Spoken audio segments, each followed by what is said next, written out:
Hello everybody, welcome to the Real Life Health Show. I did a video recently with Dr. Goldhamer. You can see the full video uncut at my member website, reallifehealthshow.com. But I have some stuff to say about what Dr. Goldhamer says. I did a previous video where I spoke about what he had to say about fruit, but I want to go more deeper into what he suggests about the diet. Now, those of you that don't know Dr. Goldhamer, he has a retreat in Northern California called the TrueNorth fasting clinic, and he puts people on long fasts or supervises people on long fasts. And this isn't just the average person coming to see him that just wants to not eat, because nobody wants to just not eat. These are people that are often very sick and they need help. And I think Dr. Goldhamer has a good vetting program to see who's a candidate for fasting. We're going to look at that in another clip of this video another time. But I wanted to find out more about diet, like what his beliefs are with the diet and what do he think the best diet is. And of course, each situation is individualized according to how somebody's feeling or what their diagnosis is or not, and so on. But in our interview, Dr. Goldhamer had some specific things to say about diet, and I wanted to discuss some of those things, but as he was saying them, I had some opinions about them. And for those of you that don't know me, you might say, well, who am I to give my opinion? Well, everyone could share their opinion. We should all have an open mind and listen to information out there. But for me personally, I've been eating a raw vegan diet now for 30 years, helping a lot of people with digestive orders, with cancer, a lot of situations. And when I say helping them, some of them I'll work with one-on-one, but a lot of them I'll make available the resources that are available. I'll tell them where to go, what to do, and I often will send people to TrueNorth and tell people to go there, or at least see if they're a candidate to go there and fast. And I often send people to, or tell people to go to Hippocrates Health Institute, and so on. So I've been doing this a long time, and I'm always experimenting, and I feel I've been doing a particular way of eating long enough to know that it's a good diet. And physically it's not difficult to eat the way I eat, but emotionally and psychologically it's different for people to let go of their addictions, and a lot of people are addicted to overeating certain things. So we're gonna hear what Dr. Goldhamer has to say, and in this particular video I would like to just talk about his comments. And again, if you want to see the full clip, you go to my member website and check that out there uninterrupted. But here in this channel I wanted to just comment on these things. So let me show you now the discussion with us. Let's bring them in, and that's me and Dr. Goldhamer. So here we go. Based, but there are many different ways. I didn't say plant-based. Okay, we're going to start. When it comes to the diet and the food, what kind of diet? We know you're saying SOS, whole food, plant-based, but there are many different ways. I didn't say plant-based because plant-based doesn't mean anything. Okay, so right away, when I said SOS means a diet of salt, oil, and sugar-free, and that's salt, oil, and sugar-free extracted. Obviously, there's natural salt and things like sodium. There's natural sugars and things like fruit, and there's natural oils and things like olives and avocados. But when you take that out and you extract it, that's what most people are eating today: salt, oil, and sugar, way too much, and extract it. It doesn't do the same thing in the body as it does in a whole food. So as I'm mentioning this here, he was quick to correct me in saying he didn't say plant-based. He's not a fan of the word plant-based, and he's going to explain now why. Okay. Could be based on plants and be crap. I said exclusively whole plant food that's free of salt, oil, and sugar. So a whole plant food SOS-free diet. Okay. SOS stands for the international symbol of danger, and also salt, oil, and sugar. The chemicals that are added to food to stimulate dopamine production that fool our satiety and is the reason why people are fat, sick, and miserable. But a long-term sustainable diet, in my opinion, for most people, is going to include raw fruits and vegetables and steamed and starchy vegetables, small amounts of nuts and seeds, and exclude animal foods and highly processed foods. That's the diet we recommend. Now, can people do other versions of diet and do well? Great, no problem. And if you're thriving, your values are good, your numbers, your energy is good, congratulations. But don't assume that cooked food is poison food, that steamed vegetables are some horrific poison and you got to live on raw fruits and dates and nuts, and because that's not what my experience has been, the long-term sustainable health promoting diet for people. And so now he knows I'm on a raw food diet and I promote a raw food diet because I told him that before we started the interview. And he was suggesting that cooked food is not poison, and a small amount of, he didn't even say a small amount, he said cooked starches are okay, and that's okay. Listen, I'm going to give you my honest opinion here. To eat an all raw diet, and there's no not all raw, you're either eating all raw or you're not. If you're not eating all raw, you're eating a diet that has a lot of fruits and vegetables in it, and that's wonderful. But if you're on a raw diet or a living foods diet, it means you're only eating raw and living foods. Anything less would be a diet with a good amount, a high amount, or a large amount of fresh fruits and vegetables. So he does recommend a diet with a good amount of fresh fruits and vegetables. Where me and him differ is what he says about cooked food. Now, I think it's very difficult for somebody to go exclusively raw from a psychological standpoint because they have a tough time holding on to their addictions. And the most addicted thing people are, that people are addicted to the most in today's world is, guess what? Cooked food and eating, but specifically eating cooked food. And there's a certain type of cooked food that I find people addicted to more than most. And you'd be surprised for me to say it's not meat and it's not dairy.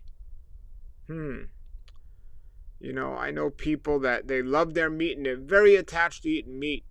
But there are so many vegetarian alternatives out there and vegan alternatives which aren't necessarily healthy. But if you want to give up meat, it's not that difficult today. Same thing with dairy. There's a lot of dairy products out there. But what Dr. Goldhamer recommends is, he calls them starches. And basically, there are different types of raw foods you can eat or cooked foods you can eat. Well, there are different types of categories foods are in, but starches would be certain vegetables that are cooked, certain grains, specifically grains, is what I want to talk about. Grains. Now, unless you're eating a grain sprouted, which is the only way I think somebody should eat grains. Even if you're going to cook it, it should be sprouted at least, but that's kind of counterproductive because you're bringing it alive and then you're killing it through cooking it, but it's still better to sprout it first. But you can eat some grains raw if you sprout them, but specifically grains. So, listen, the average person would do wonderful if they eat the diet Dr. Goldhamer suggests. They would do wonderful. It's so much better than what the average person is doing. So much better. But his diet includes grains. And when people hear grains, they're usually not eating sprouted quinoa. They're eating some type of pasta or some type of flour product or bread or something like this. Now, when I say it's not practical for somebody to eat a 100% raw food diet just because of their psychological and emotional connection to cooked food, I give room for somebody who wants to eat some soup in the wintertime if it's cold, or some steamed vegetables. But once people start adding grains or not giving up grains, because that very addicting, most addicting food I find on the planet, and in my personal opinion, not the healthiest things people should eat, is the starchy grains. And there's a lot of people out there that will fall out of their chair when I say that. There's a lot of people out there that I interview and people that promote the a vegetarian and vegan diet, but those same people say it's okay to have some cooked food. And when they say cooked food, they're usually not talking about a cooked soup or some type of steamed vegetables. They're usually talking about grains, some level grains. So that's the kicker here. Like I said, it's easy to give up meat with all the alternatives out there, but grains, this is the addicting thing. And sadly, the grains are so processed today. It's a big issue. There are some grains that aren't processed, like, again, sprouted quinoa or something. But it seems like people are overdoing the grains, and it could be an issue. Now, it's still an excellent diet. To eat a diet with a good amount of fresh fruits and vegetables, that means raw fruits and vegetables, because if it's not raw, it's not fresh. If they're cooked, they're no longer fresh. Now they're processed. But to eat a diet that consists of a good amount of fresh, raw fruits and vegetables and some cooked food is not a bad diet. And some grains. It's not a bad diet. You can be very healthy eating the diet that Dr. Goldhamer recommends and suggests. As a matter of fact, you could be just as healthy eating certain types of meats and certain types of fermented dairy products. The question is, at least for me, is do I want to be good or do I want to be on the best?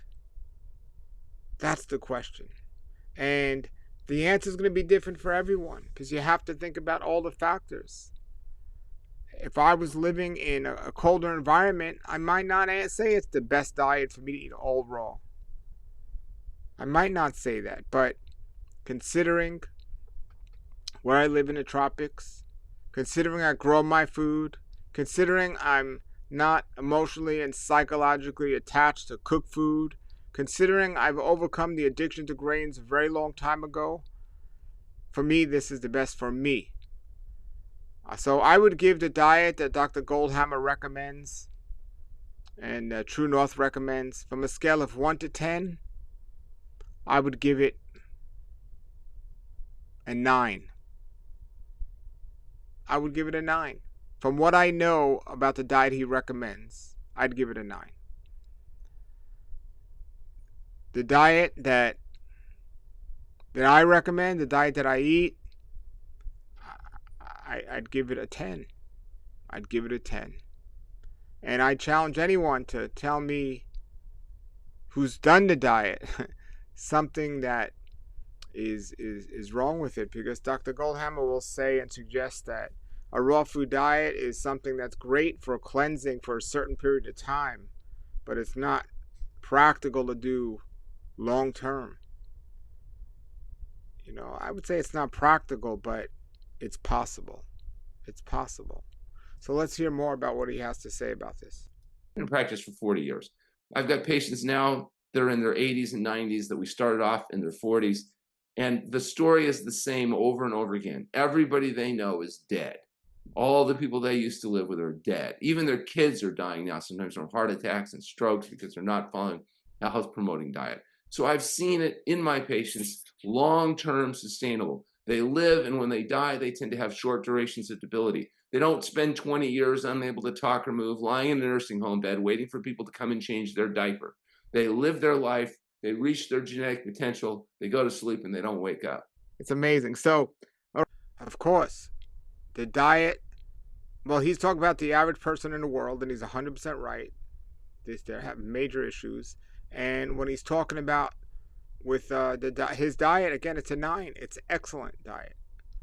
So let's continue to hear. And remember, this is just a part of the bigger video, which is really about fasting. But this is the clip about diet I wanted to address here. So let's continue with this part of the interview. All right, so you keep saying SOS-free, salt, oil, and sugar. And we know, I understand the oil. I understand the sugar, and just so everyone understands, there are healthy sugars like fruit that people think about sugar. That's okay. He's talking about processed refined sugar, right?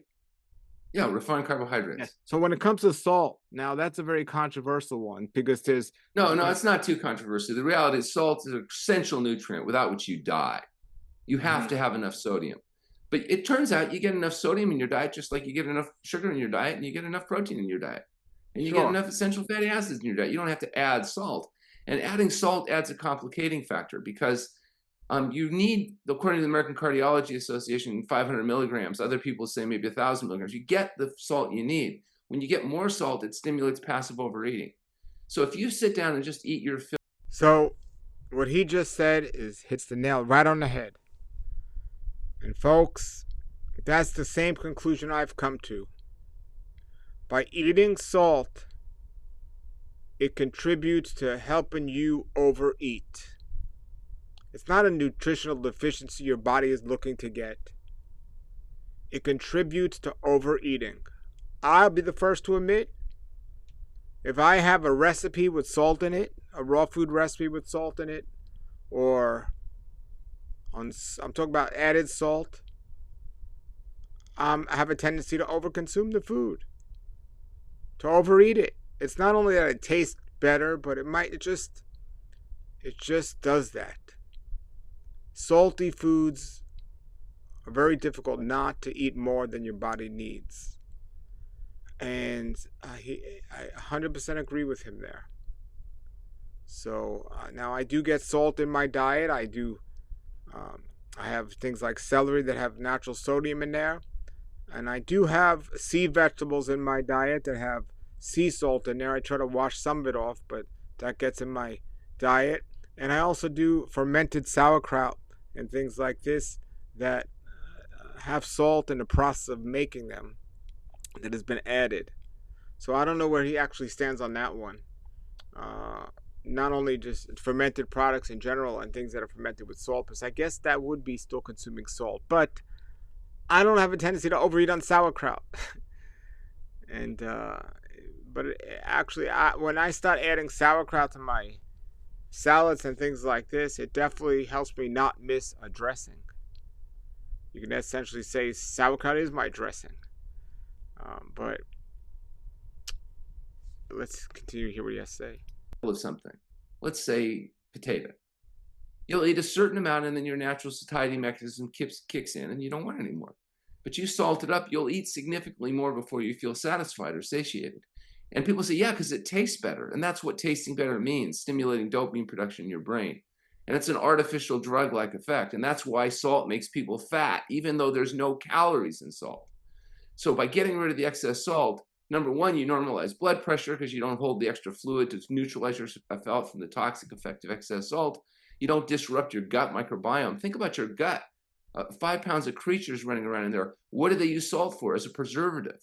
It kills off the organism so the meat doesn't rot. Well, what do you think a big salty bolus does in the human gut? You think it doesn't affect the bacteria and microorganisms that live there? Certainly it does. And it stimulates passive overeating. So excess salt is a major problem. Excess sugar is a major problem. Excess oil is a major problem. So all of those things, in our opinion, have to go in order to promote optimum health. Bam, bam, bam. He said it right there, and I'm in full agreement. Full agreement. And I interviewed Dr. Frank Sabatino in another video, and he spoke specifically about the SOS diet. I'll put a link below to that. It was a great, great interview. But he said it right here. Excess salt, excess sugar, and excess oil. I find the oil is one of the worst things people can put in their body. And I know people are animal conscious and they don't want to eat the animals and things like this, and they're very outspoken for the vegan lifestyle. But when you're looking at it from a health standpoint, I would say those oils are just as, if not even worse, than consuming an animal product. These oils, especially canola oil, it's in everything these days, it seems. When you look at processed food, there's oil. Oil, oil, oil. And sugar, we all know how addicted people are to sugar. And salt, what he said here is so true. Making people overeat. I mean, this interview was amazing. This guy's amazing. This place is amazing, TrueNorth. Fasting is one of the most healing things you could do. long-term fasting is powerful. Now, in other parts of this interview, I spoke to him about intermittent fasting and the different times of eating windows and so on. Great full interview here I did with him. And you could check out my member website for free for 3 days. Actually, for $1 for 3 days. For $1 for 3 days. And you can see this full interview and other great interviews and things like that. There's no obligation after that. So check it out. Links below to my member website. All right. As for this, let's get back to hear some more of what he's saying.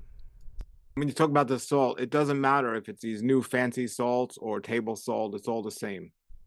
Any extra salt is salt. It all dissociates into sodium chloride. Now you get the sodium if you're healthy and your palate's not perverted, and you eat Swiss chard, you eat tomatoes, you eat celery, you can taste the sodium there. You're designed to detect sodium because it's an essential nutrient. You need it.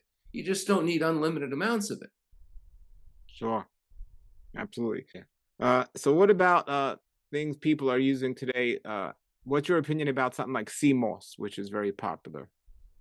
Which one? Sea moss. It's like a vegetable from the ocean that people are using for nutrients. And yeah, I'd be careful. I mean, any sea vegetable material, you got to be really careful about contamination issues and stuff. And again, whole plant foods, it's really simple. Take whole plant foods, eat the diet. And if you want to include small amounts of sea vegetables and you're trying to get a reliable source that's not contaminated, that might be fine. It's certainly a source of iodine and rich minerals and all that stuff. But again, for most people, they're selling something, but the power isn't what they're selling. It's the not eating meat, fish, fat, eggs, dairy products, oil, and sugar. Sure. Do you use chia seeds? So we just said not using the animal products, the animals, or salt, oil, and sugar.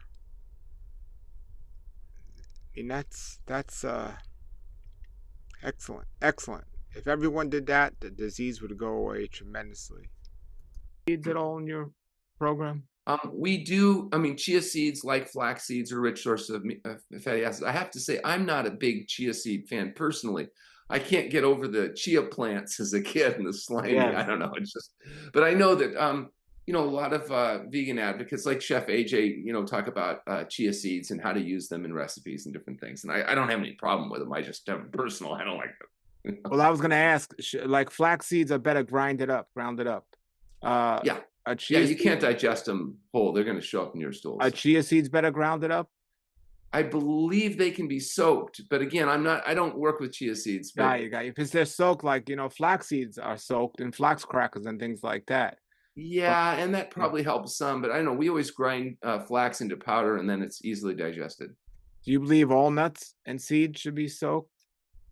Well, if you soak nuts and then it make them easier to chew up, what I tend to do with nuts, though, is either chew really thoroughly, and we tend to grow walnuts, so we tend to use walnuts.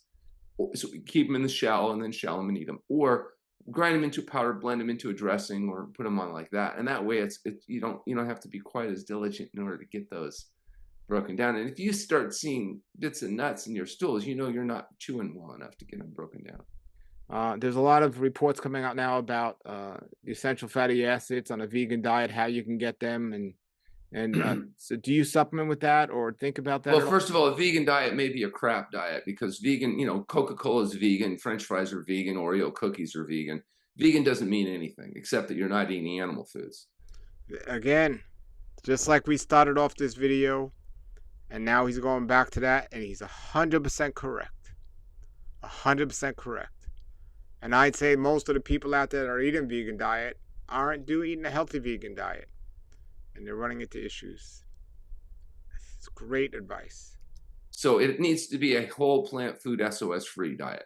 So that means everything's whole plant foods, not processed vegan crap. Sure. So, some vegan diets are less healthy than people including animal foods in their diet. So we want to be really clear about that.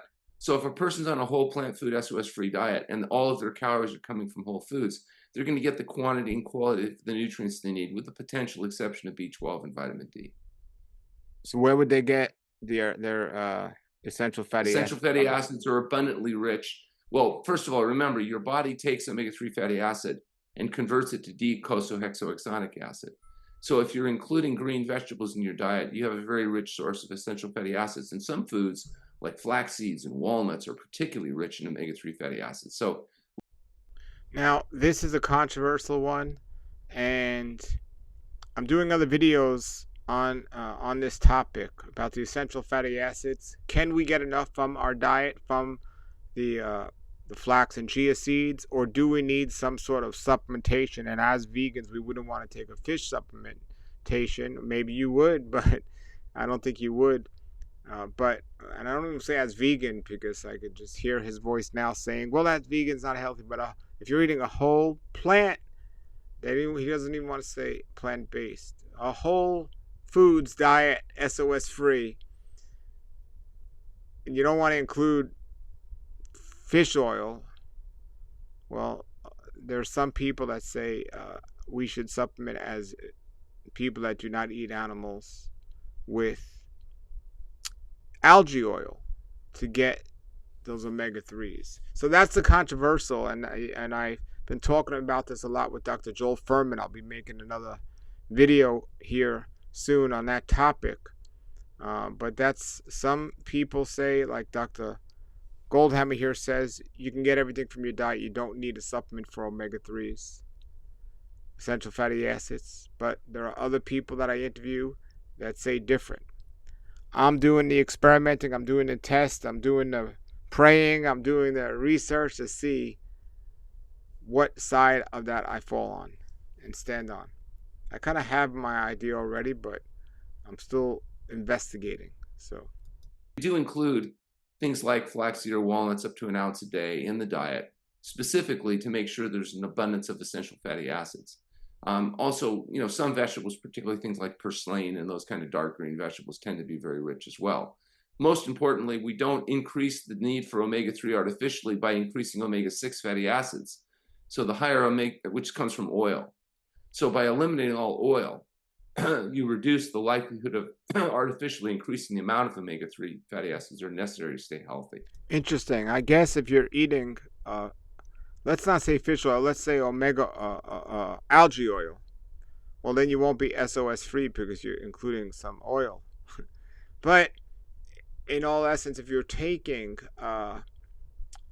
taking oil in omega-3, you're taking like what?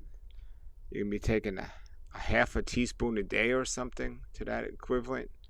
So technically you're not on an SOS-free diet, but if you're not eating any oil in your diet, but you decide that you want to cover the bases and take an algae oil, I don't think that's going to give your body the effects that Dr. Goldhamer is talking about, of people that just massively overconsume all different types of oil extracted from the food. I could be wrong. Maybe he does think that's just as bad as well. He obviously doesn't promote or take algae oils, but I would assume he wouldn't have as much as an issue with that as he has with people just eating oil on everything and anything. Could be wrong, but I don't see, something in that small of an amount being detrimental to somebody's health. I mean, I won't say anything that's small of an amount, but when it comes to taking algae oil. So, in your opinion, the flax seeds and the walnuts and maybe perhaps even chia seeds are efficient enough for somebody who's eating the proper diet without taking supplementation to get their omega-3? For the vast majority of people, they do fine. There are some people that have trouble converting omega-3 fatty acid into D-cosohexanic acid, and those people, worst cases, you could supplement a vegan source of DHA. They have. Okay, so that's interesting that he said that, because when he says some people have a problem converting it, from my research, I have found most people have a problem converting it from the food, and they got to get it from a supplementation. There are some people, like maybe 10% of the people, that can convert it, and then they can get it from their food. But it's interesting. The real interesting question is, how do you know if you're one of those good converters or not? How do you know? And there's something called an omega-3 or omega fatty acid test, and to tell you where your omega-3s are.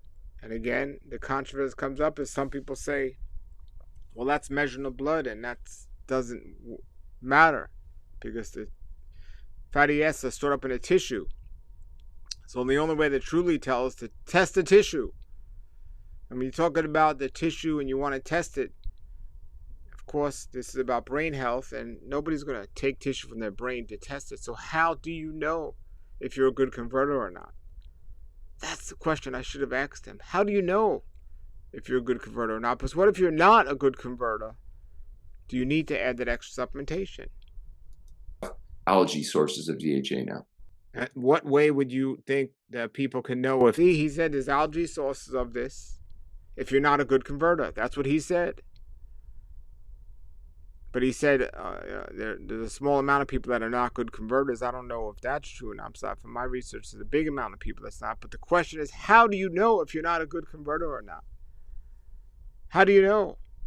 It seems this omega-3 test, or this omega test, is the only way that you would know.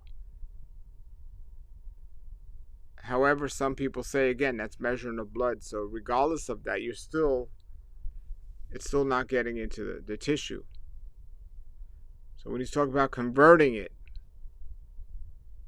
where? Into your blood or into your tissue. So I'll have to write that down and ask him that again in the future. They have a trouble time converting it. Well, you have two measures. You can measure it in the blood. It's simple enough. Or you can actually look clinically. If you have symptoms that you're concerned about, that might warrant you to justify your blood testing, or you can do a clinical trial, increasing omega-3 fatty acids and seeing how it works on the dry skin or whatever it was your concern was. There you go. He answered it. I did this interview a while ago. I forgot, but he answered it. So there's the blood, and then clinically you can somehow tell as well. I think it'd be a good thing to know if you're converting it or not from the food. So I get into this a lot with Dr. Furman on another interview that I'll be doing in the future. We're going to talk about that particular topic. And I already spoke about this topic with several other people I've interviewed as well. So let's finish off this clip here about the diet that Dr. Goldhamer is suggesting as of now, late 2024. All right, there you have it, everybody. And there's the member website, rawlifehealthshow.com. rawlifehealthshow.com. If you want to see the full interview I did with Dr. Goldhamer, uncut, without all my stops and my opinions and my thoughts, the full 1-hour interview, you can go there and watch all my videos for 3 days for $1 and decide if you want to stay a member and see all of the other thousands of videos that I have on there as well. Until then, everybody, please comment a question about this video, what your thoughts are. Put them below, and I'd love to hear on this topic what you think. Thank you for watching, everybody. Have a great, great day and a great raw life.